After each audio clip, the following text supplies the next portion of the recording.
Good afternoon and welcome to this week's edition of the Right On Real Estate Podcast. And this week we're going to talk about buying real estate. Last week we talked about listing real estate. This week we're going to talk about buying real estate. So the very first thing you got to do, find a realtor, obviously. You're going to call a couple probably. They're going to talk to you. They're all going to have different lenders that they work with. So you're going to talk to realtor A. They're going to tell you to talk to lender A or lender B or lender C. I have a policy that I refer hard to one lender. I look at the personality of the buyer that I'm speaking to, and I'm going to send that buyer to somebody that I think the personalities are going to match. There's some people that just don't get along with other people, so you want to make sure that you work with people that you get along with. And that's very important to me, is working with people that you work with that you can get along with. So when you call a realtor, who do you work with as far as a lender goes? That's the very next step, getting pre-approved for a mortgage. So in my case, I have a lender. I send you to that lender. He's going to get you pre-approved. When you're getting pre-approved, he's going to go through your assets. What do you make per month? What do you have in the bank? What do you have to put down? Do you have closing costs? Closing costs are different than a down payment. They're the fees for the loan. Prepaids are the escrow account, the taxes, the insurance, HOA possibly. Those are prepaids. They got to be paid at closing also to set your escrow account up. Usually they take 14 months of taxes and insurance, put them into an account, that way you stay ahead. Title cost, in our state, title cost. So you're going to have these fees, closing costs, prepaids, and title, when you're using a mortgage, that you're going to have to probably come out of pocket unless you're in a buyer's market where the seller takes care of that stuff for you. Your realtor will tell you, you have the likelihood of getting your seller to pay for these items. You don't have the likelihood of getting the seller to pay for these items. You may have to, in some markets, go over and above a list price just to buy the house and then come out of pocket with all those items.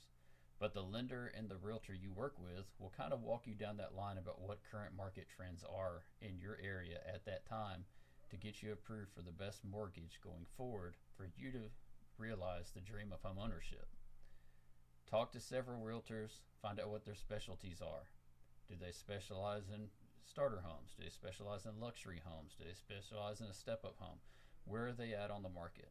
Talk to multiple realtors, find out what they all specialize in. Go online, look at those realtors' names, see what their reviews are, see what other people that have used those realtors, find out what they think of those people. If you look at my online presence, I've got a 5-star rating over several different mediums. I'm proud of that. I'm more proud of my 5-star rating for customers than I am with my production awards, because that shows you that these people think that and know that I take a good care of them. So find you somebody that's going to take good care of you. Ask them how busy they are. You don't want somebody that's too busy, because then they may not have time for you. You don't want somebody that's so unbusy that all they have is time. So find somebody that works well for your time.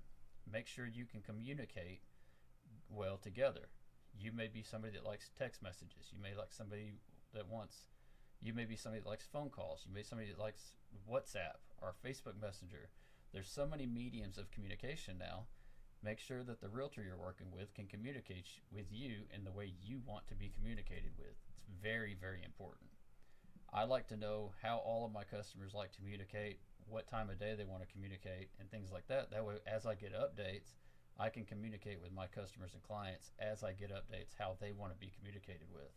I've had clients that just use Facebook Messenger. I've had clients that just use WhatsApp. I've had clients that just text, and clients that just use phone calls. Some that just use email. You got to be able to communicate all different kind of ways. Make sure your realtor can communicate in the ways that you need to be communicated with.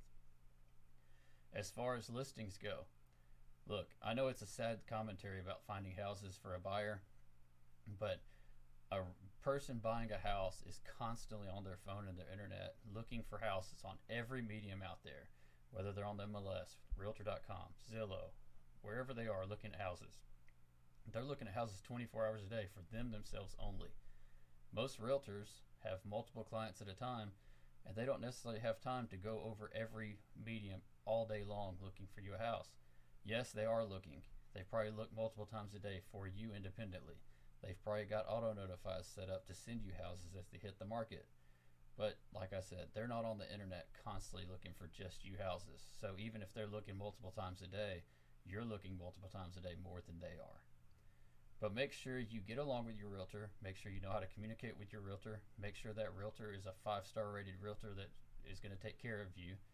And make sure you actually get along with your realtor. It's very, very important. If the two of you can't get along, this is the number one investment you're going to have in your life. If you can't get along, it's going to be a pitiful experience for all of you. If you've got a friend or a family member that's used a realtor and was very happy with them, talk to them. Find out who that realtor was. Call that person. See if you get along with that person too. Use them. If you know that they had a good experiences, chances are you're going to have a good experience too. This has been the Right on Real Estate Podcast, episode 2, talking about how to buy a house. These are the beginning steps. We'll go further in this journey as weeks to come. We'll have mortgage lenders on here to talk about that opening process as well. If you've got any questions, be sure to send us a message. We'd love to hear from you. Be sure to subscribe to our channel. We're going to be here every week on Monday, giving you topics on real estate and the real estate industry every week. This has been the episode on home buying process. See you next week.